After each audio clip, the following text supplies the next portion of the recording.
नमस्ते दोस्तों, आपका स्वागत है हमारे चैनल पर जहां हम आपके लिए लाते हैं धार्मिक और आध्यात्मिक कहानियां।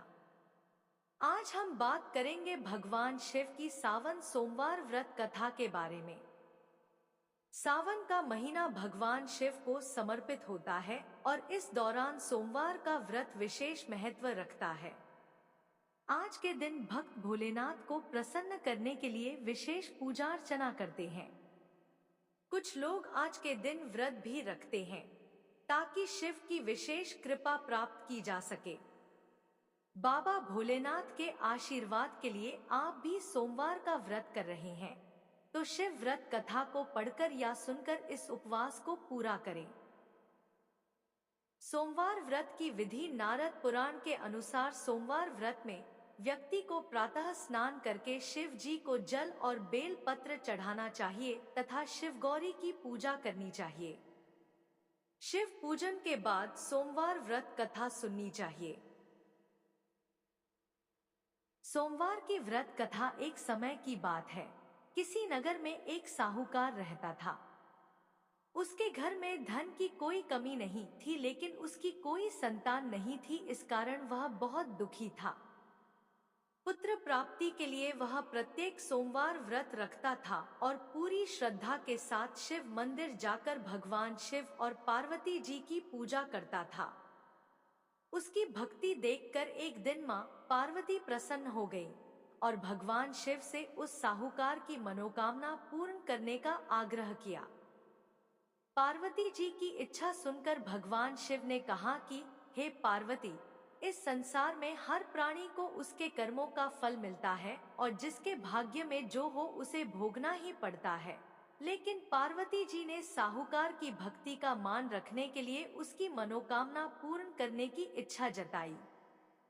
माता पार्वती के आग्रह पर शिवजी ने साहूकार को पुत्र प्राप्ति का वरदान तो दिया, लेकिन साथ ही यह भी कहा कि उसके बालक की आयु केवल 12 वर्ष होगी। माता पार्वती और भगवान शिव की बातचीत को साहूकार सुन रहा था। उसे ना तो इस बात की खुशी थी और ना ही दुख। वह पहले की भांति शिवजी की पूजा करता रहा। कुछ समय के बाद साहूकार के घर एक पुत्र का जन्म हुआ। जब वह बालक 11 वर्ष का हुआ तो उसे पढ़ने के लिए काशी भेज दिया गया। साहूकार ने पुत्र के मामा को बुलाकर उसे बहुत सारा धन दिया और कहा कि तुम इस बालक को काशी विद्या प्राप्ति के लिए ले जाओ और मार्ग में यज्ञ कराना। जहां भी यज्ञ कराओ वहां ब्राह्मणों को भोजन कराते और दक्षिणा देते हुए जाना। दोनों मामा भांजे इसी तरह यज्ञ कराते और ब्राह्मणों को दान दक्षिणा देते काशी की ओर चल पड़े। रात में एक नगर पड़ा जहां नगर के राजा की कन्या का विवाह था, लेकिन जिस राजकुमार से उसका विवाह होने वाला था वह एक आंख से काना था। राजकुमार के पिता ने अपने पुत्र के काना होने की बात को छुपाने के लिए एक चाल सोची। साहूकार के पुत्र को देखकर उसके मन में एक विचार आया।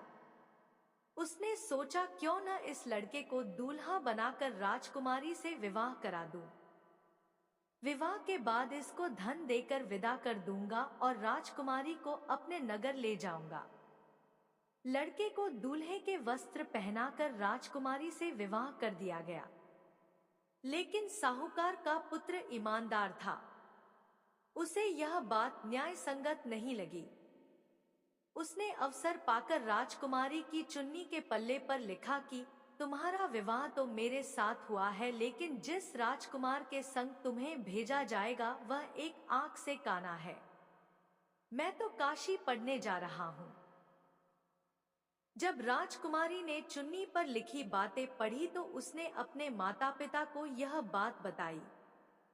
राजा ने अपनी पुत्री को विदा नहीं किया, जिससे बारात वापस चली गई। दूसरी ओर साहूकार का लड़का और उसका मामा काशी पहुंचे और वहां जाकर उन्होंने यज्ञ किया। जिस दिन लड़के की आयु 12 साल की हुई उसी दिन यज्ञ रखा गया। लड़के ने अपने मामा से कहा कि मेरी तबीयत कुछ ठीक नहीं है, मामा ने कहा कि तुम अंदर जाकर सो जाओ। शिवजी के वरदानुसार कुछ ही देर में उस बालक के प्राण निकल गए। मृत भांजे को देख उसके मामा ने विलाप शुरू किया। संयोगवश उसी समय शिवजी और माता पार्वती उधर से जा रहे थे। माता पार्वती ने भगवान से कहा, स्वामी, मुझे इसके रोने के स्वर सहन नहीं हो रहा। आप इस व्यक्ति के कष्ट को अवश्य दूर करें। जब शिवजी मृत बालक के समीप गए तो वह बोले कि यह उसी साहूकार का पुत्र है जिसे मैंने 12 वर्ष की आयु का वरदान दिया। अब इसकी आयु पूरी हो चुकी है। लेकिन मातृभाव से विभोर माता पार्वती ने कहा कि हे महादेव, आप इस बालक को और आयु देने की कृपा करें, अन्यथा इसके वियोग में इसके माता पिता भी तड़पत्र कर मर जाएंगे। माता पार्वती के आग्रह पर भगवान शिव ने उस लड़के को जीवित होने का वरदान दिया। शिवजी की कृपा से वह लड़का जीवित हो गया। शिक्षा समाप्त करके लड़का मामा के साथ अपने नगर की ओर चल दिया। दोनों चलते हुए उसी नगर में पहुंचे जहां उसका विवाह हुआ था। उस नगर में भी उन्होंने यज्ञ का आयोजन किया। उस लड़के के ससुर ने उसे पहचान लिया और महल में ले जाकर उसकी खातिरदारी की और अपनी पुत्री को विदा किया। इधर साहूकार और उसकी पत्नी भूखे प्यासे रहकर बेटे की प्रतीक्षा कर रहे थे। उन्होंने प्रण कर रखा था कि यदि उन्हें अपने बेटे की मृत्यु का समाचार मिला तो वह भी प्राण त्याग देंगे, परंतु अपने बेटे के जीवित होने का समाचार पाकर वह बेहद प्रसन्न हुए।